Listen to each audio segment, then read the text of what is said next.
Hello my art friends. Today we are going to be talking about abstract painting texture. Specifically, we're going to be working in this video with cement, an acrylic latex cement that I actually bought months ago when I did the video on getting painting supplies from Home Depot. If you haven't seen that video yet, I'll put a link down in the description below in case you want to check it out. Lately I've been kind of taken with the cement texture just because I love the results that it's getting me with some of my paintings. Using textures in abstract paintings is really cool for a few different reasons. Number one, it creates depth. So obviously it creates a three-dimensional depth to the painting, but depending on the particular texture you're using, you're going to get different results. So in the past I've used things like glass beads, ceramic stucco, blended fiber, natural sand. I've got all of these texture pastes. We can do other videos specifically on each one of those individually. Today we're going to be focusing on cement because it's my current obsession. The cool thing about cement is the way that it captures and reflects pigments in interesting ways. That's the one thing that I haven't been able to capture in any of my pictures on Instagram that we're going to try and get in the video today, because a still picture doesn't quite do it justice, the things you can do with cement. The other cool thing about textures is that they can be sculpted. I have a whole array of tools here laid out that we're going to be using. A bunch of different types of catalyst wedges. These long things on the stick, those are called catalyst knives. Catalyst wedges, catalyst knives. I don't know what the black tool is called, but it's got all these cool teeth on it as well. We're going to just kind of throw a bunch of stuff together that I've covered in previous videos, and I'll have to check to see. I don't think I've done a whole lot specifically in long form content on catalyst wedges. I do have some shorts on them, but yeah, we'll have to do other videos on this kind of stuff. Maybe create a whole playlist on different tools, or specifically a playlist on textures, since now we're focused solely on abstract art on this channel. So I did announce in a couple videos ago in the galaxy painting I did. If you haven't seen that video, I'll put a link down in the description below. But I did make an announcement in that video that I was going to start focusing all of my content towards abstract painting and NFTs. So right now we're focused on the abstract painting aspect of that. We'll be getting into stuff on NFTs in the future, but I still have a lot to learn myself about NFTs. I got to do some studying. I got to create a project. We'll be documenting all of that going forward. The other thing as well is, if you're new to this channel, in case you don't already know, I'm Mark, and on this channel we're learning to make, market, and monetize art. So if you're not already subscribed, hit that subscribe button so you can join me on this journey towards making a full-time income as an artist and as a content creator. Okay, without further ado, let's go ahead and get into it. So whenever I'm starting an abstract painting, there's certain things that I think about and consider while I'm getting started. First off, you got to decide whether or not the finished piece is you want it to be displayed vertically or horizontally. Sometimes the way it works out and the way an abstract painting emerges, it can be displayed whatever way seems best. So that's one of the beautiful things about abstract pieces, is sometimes there really is no specific orientation to them. For today's video, we're going to be working horizontally. The other things that I think about when I'm first beginning an abstract painting is my composition. Where do I want certain focal points to be? You always want to kind of consider the rule of thirds. So if you're not familiar with the rule of thirds, all you have to do is open up your smartphone and open up the picture application on your smartphone. Pretty much every smartphone these days has that rule of thirds grid in it to help you decide where your specific focal points should be. So that's one thing to consider. And yeah, I mean, that's kind of where I start with. And then the other thing as well, usually in an abstract painting, if you're looking for specific ideas, my best recommendation is to just focus on using a particular material, a particular color scheme. So in this particular case, we're mainly focused on using our cement. So we have concrete patching compound Quikrete, which is what I bought at Home Depot in the Home Depot video, which I'll put a link to in the card right up here. But don't take off and watch it just yet. Come back to that once you finish this video. I'll put another link in the description down below. In the several concrete paintings that I've done so far, I have yet to use any tape with it, so I definitely wanted to use some tape this time. Throw that into the mix. So we're going to go ahead and get started here. Let's just figure out how we want to use this.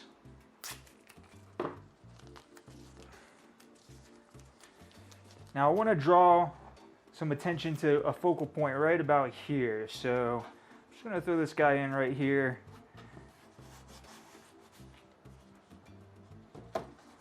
and then we'll remove that while the cement is still wet to create a nice space right there.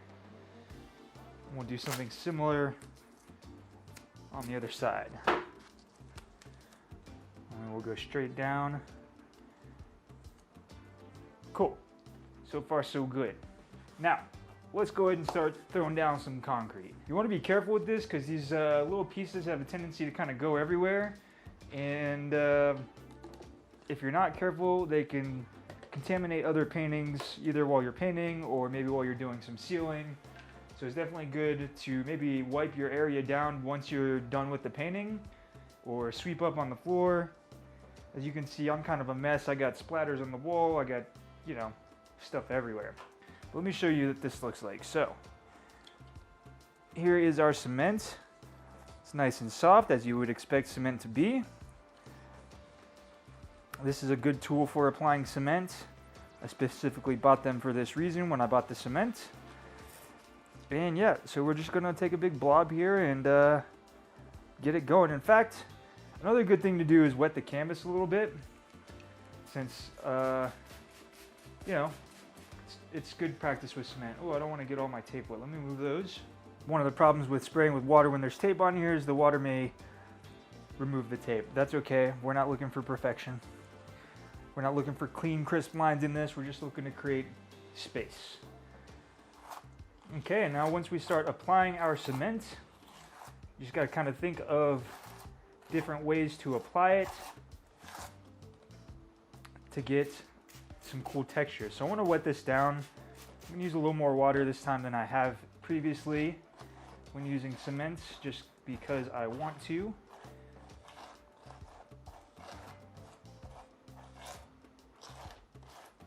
So first things first, we're just going to get our cement down, and then while it's wet, we'll come in with some of these tools and create some cool effects with them. And you can see here where I've watered the cement down, you get kind of a more smooth texture to it, whereas this cement here that's not watered is quite a bit more rough. These are things that you can play with for getting different effects. I'm just kind of working intuitively, no particular agenda other than using the cement. Let's go ahead and get this piece of tape covered up. Really kind of interested to see how that's going to look once I remove the tape. Do something similar over here. Get some water down. Mix our cement with that water.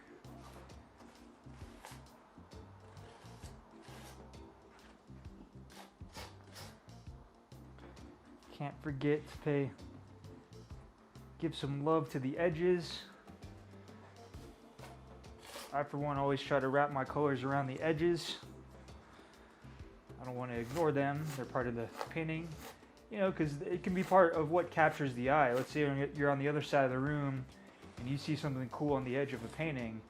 That can pull you into the painting, in my opinion. Okay. Sometimes it's good to leave some canvas.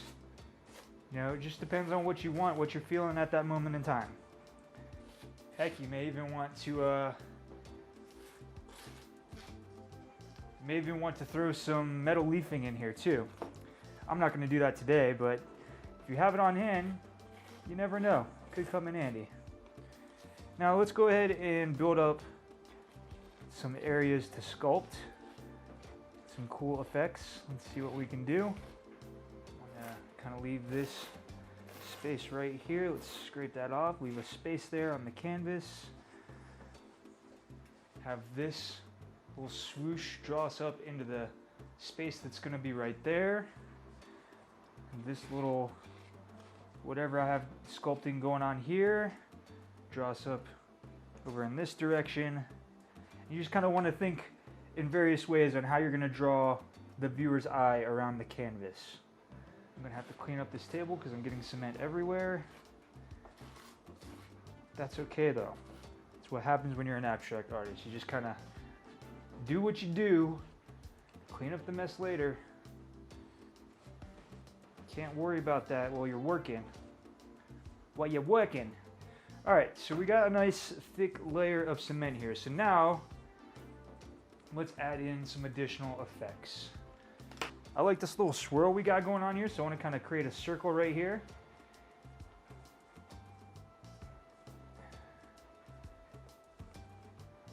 In fact, let's swirl around that a bit.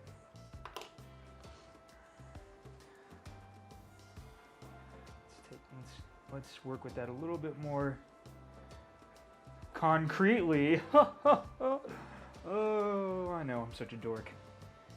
And let's work this out a little bit.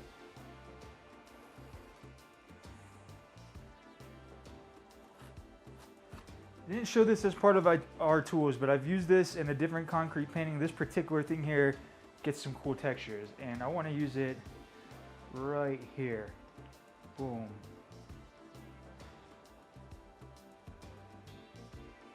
There we go, that's something.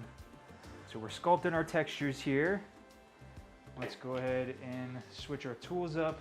I'm gonna go with the catalyst wedge, because I kind of want to create a little swoosh right here under this swoosh. And get something better than that. There we go, a little more pressure does the trick. Might as well not let that cement go to waste. I'm gonna put it back in the container. Now let's remove our tape and see what it looks like.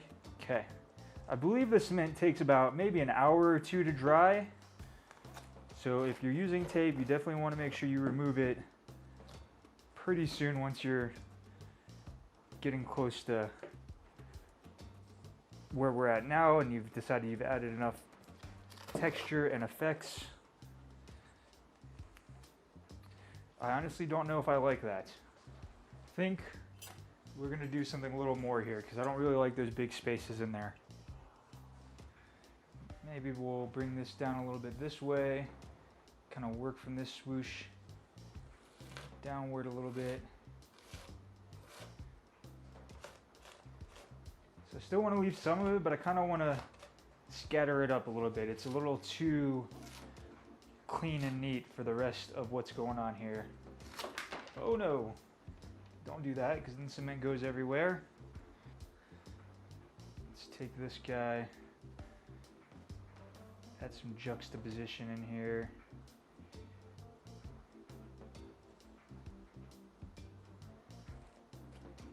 Okay, you might even be able to tell the cement's already kind of starting to dry a little bit. So if you want to keep it workable, you can always spray it down with some water. But you know what? I want a bigger circle down here. Right in this area.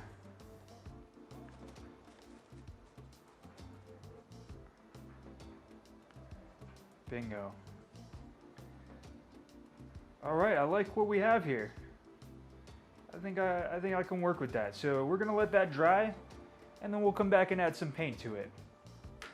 Here we are, it's been a few hours. The cement is now dry. Some of these thicker pieces or areas where I laid the cement on a lot thicker took some time to fully dry. Even this right here is still a little bit soft. Hopefully that stays. May break off, we'll see. But yeah, so now what we're gonna do is I'm actually going to go ahead and do a layer of gesso and prime it, so that way it's ready for some paint. I don't know why it's just now occurring to me, but this will be the third painting like this that I've done with cement. And the first two ones, I didn't think to use primer or gesso, which makes a lot of sense with cement, because normally you wouldn't paint like a cement wall without priming it. So that's what we're gonna do right now. Here we are, our cement is now primed with gesso. We're going to be, I honestly don't know what colors I want to go with today. I just know I want to use blue. I have a lot of blue.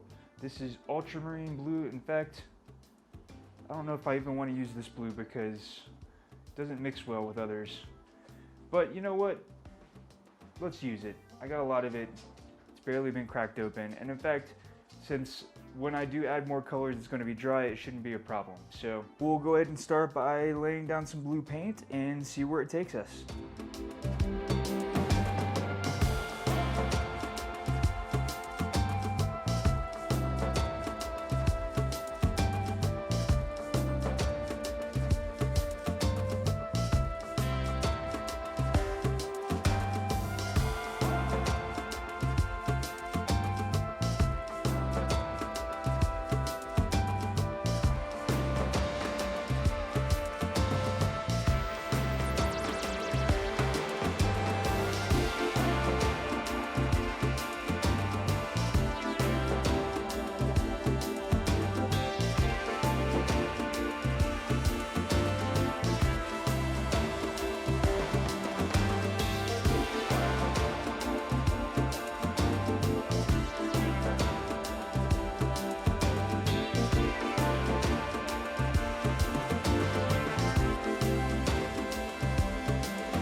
At this point in the painting, I just want to take a quick break to make a few notes here, some things for you to think about if you're going to do a painting like this. You're going to use cement in this way with all these textures and all these variations in the surface levels. To get the paint into every little crevice, nook, and cranny, you definitely need to water down the paint a little bit as you're working to get it fluid enough to work its way, for it to work itself into these different crevices. At this point, all we have so far is just basically a base coat. We're just getting started here. So if you look at this other painting I did like this was actually the first painting that I did using this cement texture in this way. And basically I kept working various different colors and applying it in different ways to get these effects. So we're going to continue to work on this painting until we get results like what we're showing you here. There's a lot of different ways to get results like this. Let's get back to it.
As you can see, making an abstract painting with cement can get you some pretty cool results. A couple of final tips for you to take note of.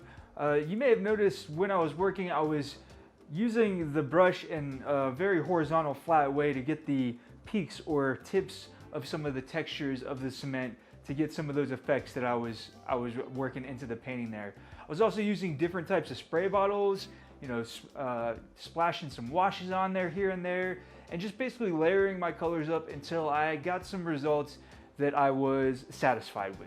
I do need to make a quick correction to the last video that I did on sealing your acrylic paintings with gloss or varnish. I did recommend in that video watering down your varnishes because this would help reduce the impact of brush strokes and make the layers nice and thin in such a way that you don't get cloudy results. One important thing to note about that advice is not all varnishes are compatible with water. So I learned the hard way after finishing that video. I basically mixed a high gloss varnish with a gloss varnish that I had mixed with water. That particular high gloss varnish is not water soluble. It did not mix well with water, and as a consequence, it gave me some bad results with the finish that I was trying to get. So that is just one thing I wanted to note there. So if you haven't already checked out that video, definitely check that out right here. There is some great tips in it for how to seal your acrylic paintings. If you do want to learn any other abstract painting techniques, I got an abstract painting techniques playlist right here. I'll see you in the next one.